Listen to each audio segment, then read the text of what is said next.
Сәлеметсіздер ме, балалар? Қазақ тілі 11-ші сынып. Қоғамдық гуманитарлық бағыт. Қазақ мектебі. 1-ші тоқсан 4-ші сабақ. Бөлімі Қазақстан бейнесі. Қазақстанның өткені мен келешегі.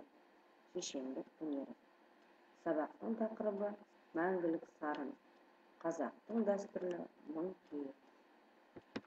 Мақсаты: мәтіндегі негізгі ойды анықтау, көтерілген мәселеге баға беріп, мәліметтер мен пікірлерді өңдей білу.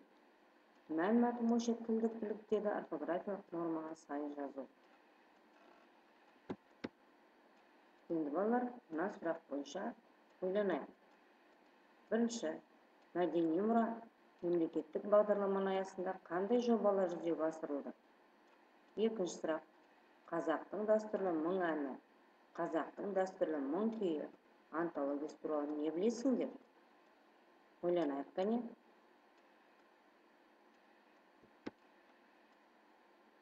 Бірінші тапсырма. Мәтінді мұқият оқып, ондағы негізгі ойды анықтаңдар, берілген пікірді толықтырыңдар және терминдерді тауып астын сызыңдар. Бұл тапсырманы орындау барысында дескрипторға назар аударамыз. Негізгі ойды анықтайды, термин сөздерді табады.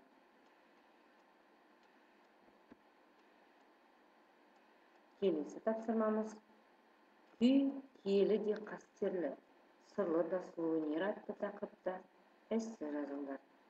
Жазған эссені қажетіне қарай логикалық және стильдік түзетулер енгізіп, пікірлерді өңдеңдер. Эссе жазу барысында дескрипторды есте сақтаңдар. Эссе құрылымын сақтайды, стильдік түзетулер енгізеді, пікірлерді өңдейді.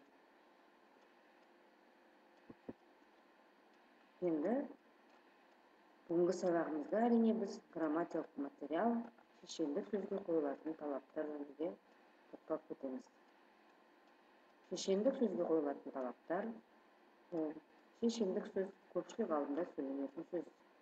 Шешендік сөздің мақсаты тыңдаушыға ой салып, сезімін тербетіп, сол арқылы оны иландыру, сендіру.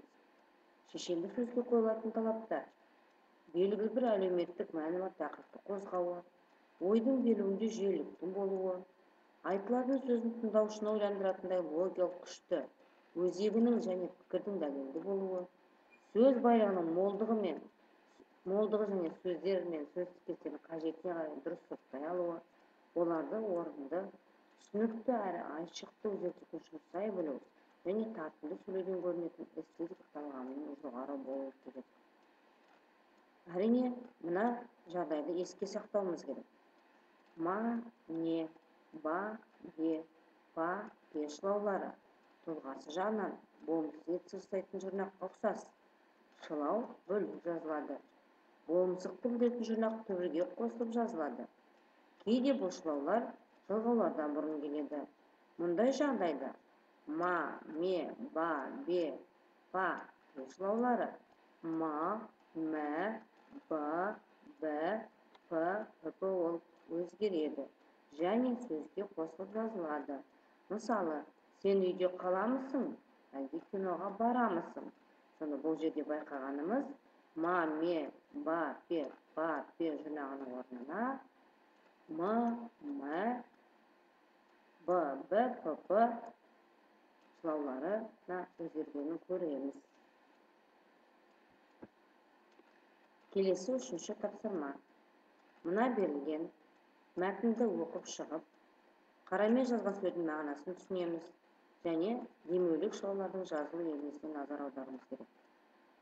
Жиреншенің Жәнібекке жауабы. Әз Жәнібек жаяу мал қарап жүрген балаға кез болады. Шырағым, елсіз жерде не қылып жүрсің? Деп сұрайды. Жалғыз түйемнен көз жазып қап, соны іздеп жүр едім, деп жауап береді бала. Түйеңді тұсап қойсаң болмай ма? Түйемнің тұсауы өліп қалып еді, дейді бала. Ол әкем өліп қалып еді деген сөз екен. Балам, біз қай үйге қонамыз?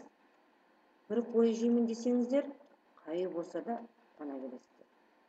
Екі қой жеймін десеңіздер, біз неге қонасыздар, дейді бала. Ханның қасындағылар, мынау бір мырза бала екен, осының не қонайық, дейді.